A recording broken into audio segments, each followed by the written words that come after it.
To put you on the spot before this, but I performed at Blue Moon for a couple years now, and there weren't many people doing anything that was spoken. You know, there's a lot of lip sync, a lot of dance, and our next performer, Lori, the Mad Muse, came in and did astounding monologues and spoken word performances, and it made me really want to do my own material here, and I never got around to it, and I never got it together to do it, and I knew you'd be here tonight, and I thought I better do my own goddamn work before I leave town. And so it's a real pleasure to invite someone that has inspired me and encouraged me and given me courage to the stage, the Mad Muse.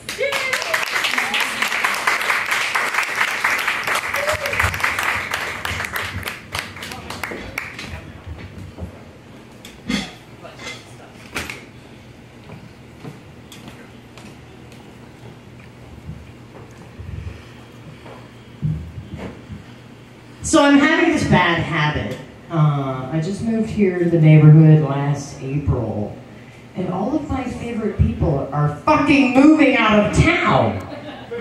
What? Last time I was up here in some big fat crazy neck brace, because I have a neck-breaking life, I was saying goodbye to Robin Graves.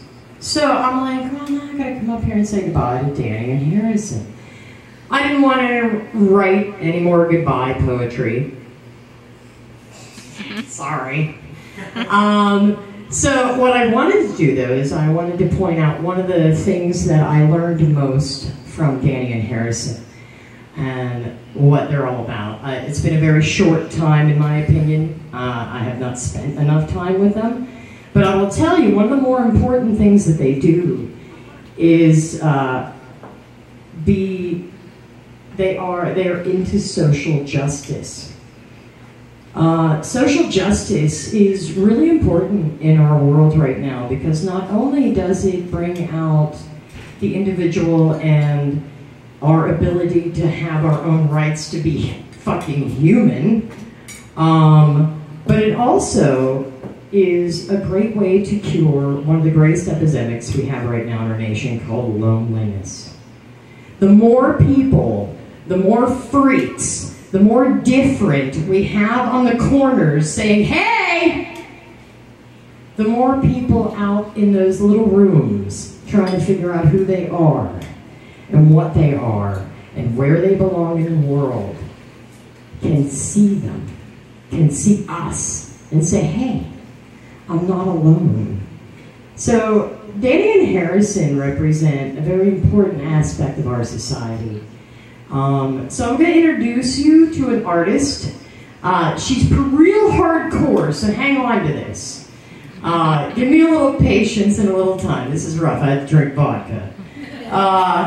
This is Diamanda Gallet, and back in the, back in, I was introduced to her in the 90s, and it was a beautiful thing. She wrote this wonderful piece called The Plague Mass, which was all about, of course, the plague of our time. At that time, we were still, all scared and frightened by it, was HIV and AIDS.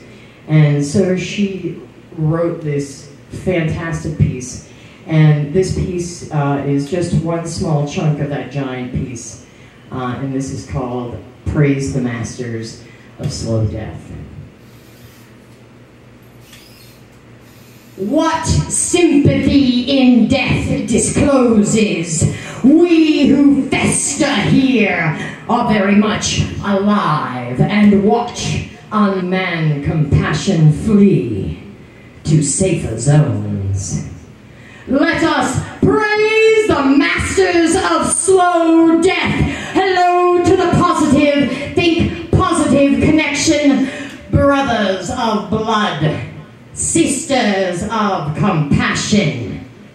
Don't give up the fight against the order of the homophobe, the order of the willful blind, the order of the murderer, the order of the impotent, the order of the Nazi punk in 1990. Who are you? Who are you? Who are you? Whoever saw their brothers disemboweled by a dentist drill.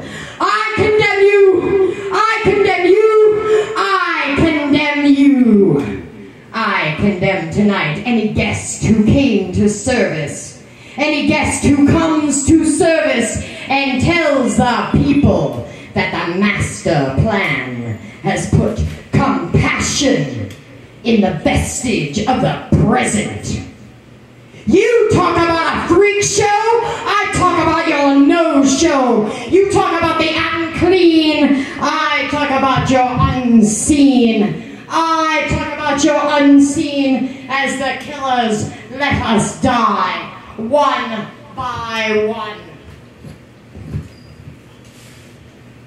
And the killers let us die one by one in the rejuvenation of the white suprematist two-bit and no-account ejaculation of the Mr. Big Man with a small dick. In the society of ass and pussy-licking scumbags, while we hammer through this hell to see the sunrise, to beg and steal the rich man's drugs, you will not legalize, and the government of genocide won't subsidize. When will the cure to save the chosen people see our eyes? When will the cure to save the chosen people materialize? Brothers of blood, sisters of compassion, we send you alone from the positive connection with a positive conviction that a positive persuasion is inciting persecution, and we encourage retribution to deter the crucifixion. To all cowards and voyeurs, there are no more tickets to the funeral. There are no more tickets to the funeral. There are no more tickets to your funeral. There are no more tickets to the funeral. Diamond together, ladies and gentlemen.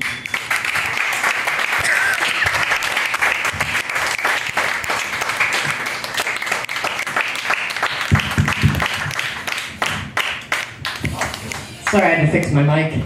I was getting all excited. I was like, wait, no, come back, come back. Okay, so I've written a couple of pieces myself. My biggest thing is, I feel like we live in a society that is all like, yeah, we want you, yeah, you're free. And then we have a government that entirely betrays that idea.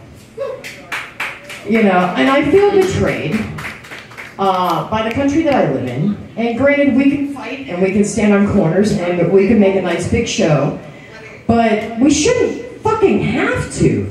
So this piece is called "The Filthy Shades of Day."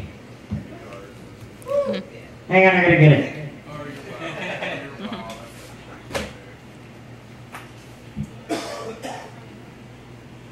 All right. Filthy Shades of Day. How I feel betrayed in my own society. Everybody ready?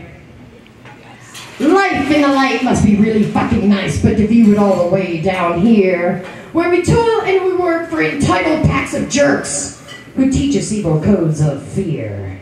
And you smile and you wave, we continue digging graves, clueless to the fact they are our own. And when I'm at my worst, I soothe my soul by writing verse, digging ever deeper in the clay, in the dirt, in the muck. I could just not give a fuck. Toiling in the filthy shades of day.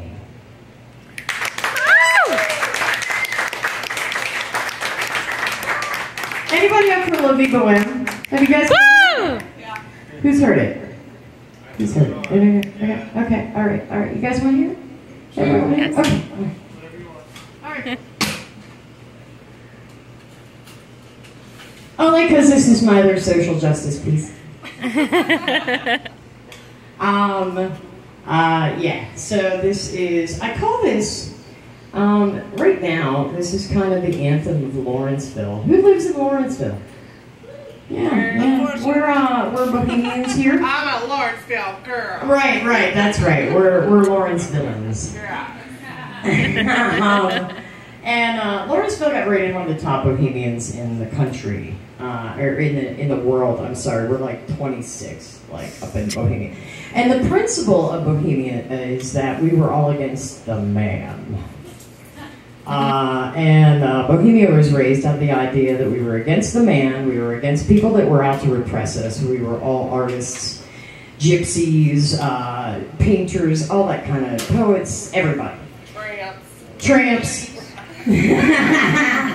Right, exactly. And so this I wrote when I moved to Lawrenceville because it was called the Bohemia, and it's called La Vigo and My Friends. And so enjoy.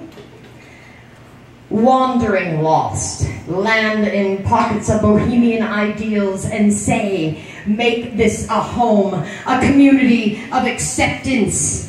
For I am weary of empty heads rolling. Artists of forms dying in the pixels of a light, streaming cables of chaos straight to our eyes. Odd, they do not breathe, but live arts do. Bohemia, I have sought you in barns and bars with rocky Hedwig cabaret, poetry and bodices, sweat, paint, and PBR, muse made mad by the modern world, sitting on the edge of a better day, the mecca, the stewing of the next way we want to live. Live where people matter. Beauty is out loud and breathing. Kindness is the goal, and hope is more valuable than the rent you can't make, that habits you can't break, or the power you can take from the ignorant left in charge. La Vigo and my friends. La Vigo! Thank you so much, Bohemians. It's been a pleasure. Danny Harrison, I'm so fucking sad you're leaving. Please come back and visit.